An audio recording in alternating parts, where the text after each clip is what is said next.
За хүн бүрт хизээ нэгэн цагт нэг ижил асуулт гарцаагүй төрдгөө. Тэр бол би хинбэ? За энэ ерөөсөө нэр нас, ажил, гэр бүл, цол гуншин асууж байгаа асуулт биш.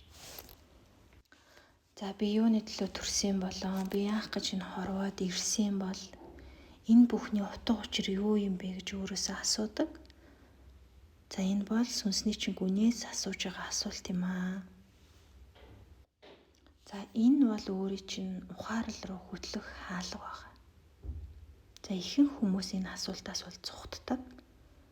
Учир нь хариулт нь тодорхой биш, яг юм бодлын түвшинд өгөгддөг учраас. За энэ зөвхөн бодлоор дамжиж биш, дотоод мэдрэмж, туршлага, гүн гүнзгий сэтгэл хөдлөлөөр илэрдэг тийм зүйл байгаа. За ойлгоход бэрхшээлтэй сонсогдож болох ч гэсэн энэ замыг олох нь амьдралд илүү их утга учир сэтгэл ханамжийг бол авчирдаг. За энэ аялал бол өөрийгөө шинээр бүтээх бус, харин жинхэнэ өөрийгөө олох тийм аялал байгаа. Сүнсний зорилгоо олохын тулд өөрийгөө мэдэрч, дотгошоо харж, үнэнтэйгээ уулзах, тулах зориг хэрэгтэй байдаг. За бидний ихэнх нь өөрийгөө ажил, мэргэжил, гэр бүл, хөрөнгө мөнгө, амжилттайгаа холбож ойлгодог. Гэхдээ сэтгэлийнхээ гүнээс ямар нэг зүйл дутагдаад байгаа мэдрэмж тэр хүнд бол төрсөөр л байдаг. За тэр дутагдаад байгаа зүйл нь жинхэнэ амьдралын утга учир, сүнснийхэн зорилго байдаг. Тэгээ бидний сүнс өөрсдийн юм давтагдшгүй хэмнэл, дуудлага, авьяастай төрдөг. За энэ бүхнээ бид нэр бусдын хүлээлт, нийгмийн дүрм журамд даруулж жинхэнэ юм сүнсний зорилгоо сонсож чадахгүй хүрдэг. Гэхдээ ийм дотоод сэтгэлийн дуудлага маань үргэлж бидэнд сануулсаар байдаг. Энэ бол өөрийгөө таньж дотоод дуудлагаа сонсож сэтгэлийн амар амгалан олох юм замнал юм аа. За сүнслэг хөгжилд бол хамгийн анхны алхам бол өөрийгөө таних. Өөрийн бодол, сэтгэл хөдлөл, зорилго, хүсэл эрмэлзлээ ойлгох байдаг. Энэ нь өөрийн амьдралын зорилго, утга учирыг тодорхойлоход өөрт чинь тусалдаг. За энэ утга учирыг танихын тулд бид нар гадагшаа биш, дотгошоо харж сурах хэрэгтэй. Яагаад гэвэл дотоод чимээгүүд л сүнс ярьж эхэлдэг. Өөрийгөө танина гэдэг нь зорилгоо, авьяасаа, үн цэнээ ойлгож эхлэх гэсэн үг. За хүн бүхэн өөрийгөө таних аялалд бол гардаг. Зарим нь өөрийгөө амжилтаар тодорхойлдог, зарим нь харилцаа, хайр дурлалын дунд эсвэл ингээд бусдын үнэлэмжээр өөрийгөө тодорхойлох гэдэг. Гэхдээ энэ бүх зүйл бол таны оршихуйн гаднах давхаргууд. Энэ бүхэн төр зүрийн тодорхойлолтоо гэсэн үг. Жинхэнэ бий бол үүнээс цааш оршиж идэг бахнэ. За би бол нэр биш гэж байгаа. Нэр бол зүгээр л энэ амьдралд надад өгсөн тодорхойлолт. Харин би тэр нэрнээс хамааралгүй улам олон төрөлд амьдсан, ахуйгаасаа давсан ухамсар. За би бас бодол биш. Миний толгой төрж байгаа бүх бодол үнэн биш ээ. Би хэрвээ бодолтой итгэхэд өөрийгөө би сул дорой, би хангалтгүй гэж итгэж эхлэх юм бол тэр итгэл намайг өөрөөс минь улам холдуулдаг, сүнсний зорилгоос минь улам холдуулдаг гэсэн үг. За харин жинхэнэ би гэдэг нь бодлыг ажиглаж чадж байгаа тэр ажиглагч. Хэрвээ чи бодол мэдрэмжээ харж анзаарч чадж байгаа бол чи түүнээс дээгүүр түвшинд байгаа гэсэн үг. Чи бол цэвэр ухамсар, мөн оршихуй юм аа гэдэг.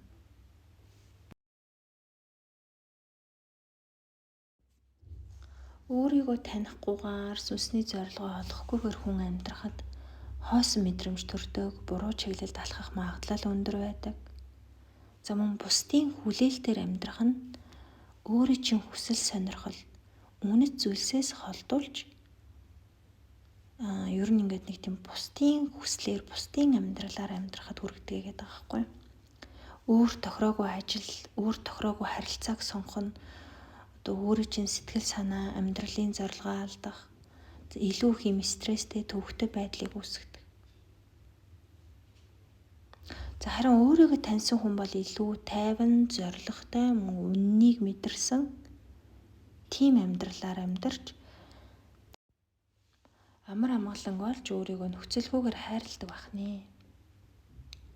Би хэн бэ? Би энэ дэлхийд юу сурахаар ирсэн? Би яг юу хийж байхдаа сэтгэл минь ийм аз жаргалтай байдгийг? Юу намайг дотоодоос минь гэрэлтүүлдгийг? За миний сэтгэлийг догтлуулдаг зүйл юу вэ? Би юу хийх үедээ ингээд цаг хугацааг марттал ажилдаг вэ? Юу хийх үедээ цаг хугацааг мартдаг вэ? За юу хийхдээ жинхнээсээ юм амьд гэдгийг мэдэрдэг вэ? За энэ асуултууд бол бас сүнсний зорилгыг таних түлхүүрүүд юм аа. За одоо би та бүхэнд одоо сүнснийхаа зорилгыг олоход тань туслах хэд хэдэн алхмыг зааж өгье. Тэгэхээр нэгдүгээр дотоод дуу хоолойгоо сонсох. За сүнсний дуу хоолой бол үргэлж зөөлөн, хайр дүүрэн айдасгүй байдаг. За бодол чимээгүй болж иш сүнс ярьж эхэлдэг. За мөн өөрийн амьдралын туршлага сорилтуудыг харах хэрэгтэй. Чи юунд хамгийн их шархалж исэн, юунаас хамгийн их суралцсан? Чиний амьдрал тохиолж исэн одоо том сорилтууд юу юм? За энэ амьдрал тохиолдож байгаа том сорилтууд сүнсний чухал даалгаврын бас илрэл байж магадгүй байдаг юм аа. За мөн хүүхэд байхдаа юунд туртай байсан, бага байхдаа хайрлаж байсан зүйлсийг эргэж санах. За яагаад гэвэл сүнс юм хамгийн цэвэр илэрхийлэгддэг тийм үе бол хүүхэд нас байдаг гэж үз. Хүүхэд байхдаа бид нар хэн гэдгийг мэддэг байсан. Гэхдээ чи юм байж болохгүй, тийм байж болохгүй, ингэх ёстой, тэгэх ёстой гэсэн юм бусдын үгсээр бидний юм дотоод бие буюу одоо сүнс маань, сүнсний дуудлага маань дуугүй болсон гэж үзэж байгаа. За өөрийгөө таних гэдэг бол өөрийгөө шинээр бүтээх гэж байгаа алхам биш ээ. Жинхэнэ биедээ буцаж очихыг хэлнэ. За дараагийн алхам бол байгальд холбогдох. Байгаль бол юм хүний сүнстэй хамгийн ойр орчин байдаг. Чи мод харж байхдаа, салхинд сууж байхдаа сэтгэл чинь тайвширч байгаа бол сүнс чинь амьсгалж эхэлж байна гэсэн үг. За мөн айдас буюу дуудлагыг ялгах гэдэг. Өөрийнхөө айдсаасаа дуудлагаа ялгана гэсэн үг байна шүү дээ, тий. За яагаад гэвэл сүнсний дуудлага айдсын цаана нуугддаг гэдэг аахгүй юу? Би энэ зүйлийг хиймээр байна. Гэтэ айгаад байна. Тэгж байгаа бол магадгүй яг тэнд чиний зориг нуугдчих мэднэ. Би энэ зүйлийг хийхийг хүсдэг ч гэсэн айж ийн гэдэг. За энэ бол хамгийн тод тохио байгаа. Айдас бол саад биш чиглэл байдаг. За тэгээд ер нь бол одоо сүнсний зориг гэдэг нь заавал юм олон нийтэд зориулсан юм том зүйл байх албагүй. Харин чиний амьдралд утга учир өгдөг, зүрхийг чинь догтлуулдаг тэр мэдрэмжийг өгдөг байхад ингэж болох юм аа. За мөн бодлоосоо илүү мэдрэмжээ дагах, мэдрэмжээ сонсож сурах. За мэдрэмжээ сонсож түүндээ итгэх нь сүнсний аяллаа эхлэл байдаг. За түүнийг сонсохын тулд бид нар чимээг болж сурах хэрэгтэй. Сүнсний дуудлагаа сонсоход хамгийн чухал зүйл бол чи өөрийгөө чимээгүй анхааралтай сонсож сурах. Би энэ зүйлийг хийж үзмээр байна. Гэхдээ одоо яагаад гэдгийг мэдэхгүй ч гэсэн зүгээр л тийшээ татагдчихна гэдэг бол ингээд мэдрэмж буюу сүнсний зорилгын дуудлага байгаа.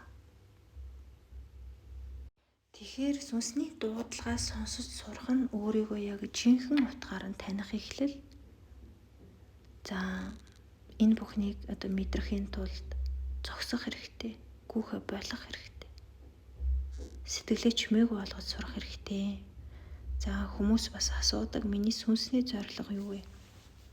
За энэнийг бол хинч чамд хэлж өгч чадахгүй. Чиний сүнсний зорилгыг чиний дотоод дуу хоолой буюу чи өөрөө л одоо олж мэдэх аялал юм аа.